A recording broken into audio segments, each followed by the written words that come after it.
Hello, my name is Wildstag, and thank you for tuning in to another used book rant. Today, I'm going to be covering this book, Vicious: Wolves and Men in America. Now, this is a hardcover book. At one point in time, I did have the jacket for this book. I honestly don't know where it is anymore. I do know it was bluish and whitish and had wolves and was like a winter scene. I don't know where that is anymore. What this book does is tell the story of the American relationship with wolves from when the Puritans and other early English colonials arrived in the northeastern part of the United States all the way to their expansion into the West. It is a history book, and it isn't an easy read per se. There are a lot of figures and charts in this book, but there are also some really funny anecdotes and a very enlightening content between the two covers. It's divided into 4 parts, the first being Southern New England, the second being the Northeastern Woodlands, the third being the American West, and the fourth being the federal government. What makes the content of this book especially interesting to me is that it really gets into the nitty-gritty of why American culture is so anti-wolf. And it puts it in the context of the various cultures interacting in the area. In New England, especially, to be given a wolf pelt was a sign of respect from one leader to another, at least within the cultures of the indigenous tribes. But when the colonials came, they had a very specific mindset towards wolves. Basically, the Christian church had, for centuries, and at this point, for 2,000 years, spent a lot of time referring to the people, the parishioners, as a flock of sheep. The lion and the lamb. The lamb shows up in a lot of symbolism surrounding Christianity. And at least in Northern Europe, the primary predator of sheep was wolves. And so wolves have a almost demonic portrayal in a lot of Christian texts and culture. And so when the colonials came to America, they saw that all this land was theirs to use, to turn into that shining city on a hill, but it was infested with wolves. And so it almost became a crusade for the Puritans to kill as many wolves as they could and to eradicate the wolf in their lands. And this book gets into a lot of that, of how all these various aspects of culture contributed to an anti-wolf and, on a greater level, an anti-predator mindset. But the book is written from a historian and an anthropologist's mindset. A lot of chapters near the end discuss what folklorists and what historians perceive about the content of that chapter. And I'll use an example here in the middle of Beasts of Lore, which is one of the chapters.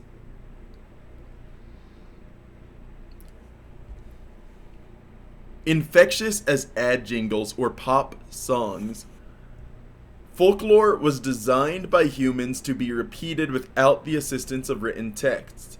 Historians catch glimpses of wolf stories and hunting rituals in documents written years, decades, even centuries after their telling and enactment. These publications create their own context for the lore.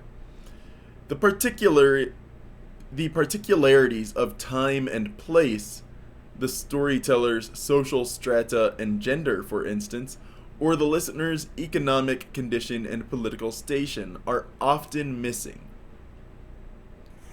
Folklorists recognize that some cultural forms slip through historical contexts, like piglets through a rundown fence. They study the journey of stories, songs, jokes, customs, and artifacts. They collect legends, trace their geographic diffusion, and chronicle their evolution. Armed with tape recorders and motif indexes, they can capture the latest version of a folktale and follow its trail back across centuries and continents. Yet even with their finely honed research techniques, folklorists struggle with the same questions of meaning that badger historians. Why do some legends survive while others fade away? One of the ways that I felt that this book was kind of humorous was that it mentions in the discussion of the West that when Americans started pushing further and further west, they put a bounty on wild canines. Specifically, they called any wild canine a wolf. And the same bounty was placed on wolf pelts of all sizes. But very quickly, Utah's government realized that what they called plains wolves were much smaller and far more numerous, and were basically a cash crop for trappers compared to the far more destructive to their herds and livestock timber wolves. And so the timber wolves eventually just were eliminated, and all that was being brought in were plains wolves. Utah eventually perceived that the major livestock killing wolves were gone, but they were still paying out bounties regularly for these canine pelts. And they wanted to end that. So what they did was they decided in state law that plains wolves were actually coyotes.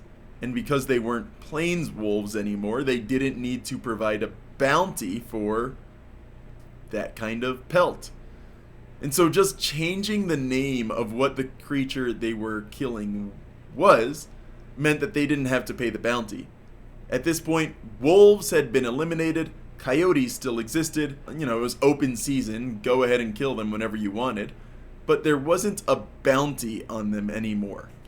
And this wolf fear, in all its different manifestations, is cataloged in this book and put into historical context. How did these wolves die, and why did they die? That is what this book is concerned with documenting, and it's really fascinating. The final part of the book is dedicated to the federal government's attitude towards wolves and how it changes throughout time. Specifically, it opens with a hunt. The shot echoed off the rimrock. The bullet tore an artery, clipped a lung. Perhaps the hurtling metal demolished a kidney. Whatever the injury, it dropped the wolf. She lay in the dust sucking air. Her killers walked up and watched her die. As the high desert sunshine played across her corneas for the last time, she bled out.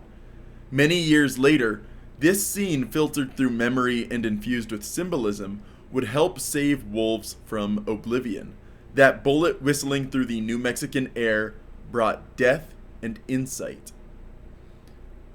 In his 1944 essay, Thinking Like a Mountain, Aldo Leopold traced the birth of his environmentalist land ethic to killing a wolf. Trained in forestry at Yale University, Leopold spent the early part of his career trying to manage the game herds in New Mexico's Gila National Forest. Predators had no place on U.S. Forest Service lands. In Thinking Like a Mountain, Leopold recounted how he and a group of rangers happened upon a pack of wolves chasing a deer.